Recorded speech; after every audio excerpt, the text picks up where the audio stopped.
I'm going to show you how I complete the preliminary change of ownership report and this little handy dandy cheat sheet that I'm going to send to every notary that does a buyer package for team signings. Let's do it. So here we've got the preliminary change of ownership report. So pretty self-explanatory. Here's an example here of how to complete this little section right here.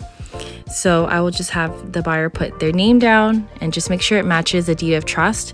So yeah, just always keep the names consistent whenever they're printing their names, and always watch what they're doing, because if they start printing their full name and the deed of trust just has like their first and last without their middle initial, for example, then that could be a problem, because we just want to keep everything consistent with the documents. And then their mailing address will go here. Subject property and their mailing address will normally be the same, but if they're buying an investment property, then obviously their mail will not go to the investment property. So this is normally filled out here, but if it's not filled out, fill out the subject property. You can get this information from the estimated settlement statement. And so, sorry, I'm kind of jumping around here, but anyways, print name of buyer and their mailing address here. And then this is normally filled out, but if it's not, you can get the APN number from the grant deed or the prelim. Normally this is already filled out. This is normally filled out as well. And if it's not, fill it in.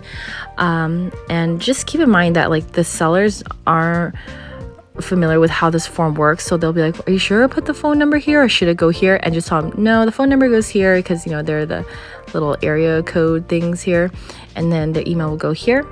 Okay, so now we're going to go to this section. This should already be filled out.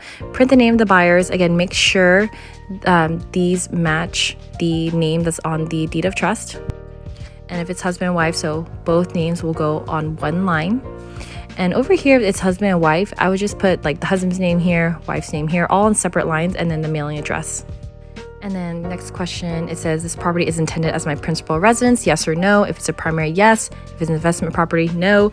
If it's a primary residence, the county wants to know, when do you think the buyers will move in? So just ask them, when do you think you'll move in? Estimated move-in date. I wouldn't think too hard about it. Yeah, have them fill this in.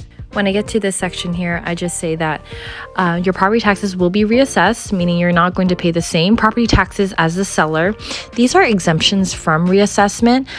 Typically, all of these are no, but definitely read through each one to see if you may qualify for an exemption. Typically, it is no, though. Let me know if that was helpful. I'll do another video on the back of the PCOR, but would love to hear your feedback. A little tip for the back page, though, is that it needs to be completed in its entirety.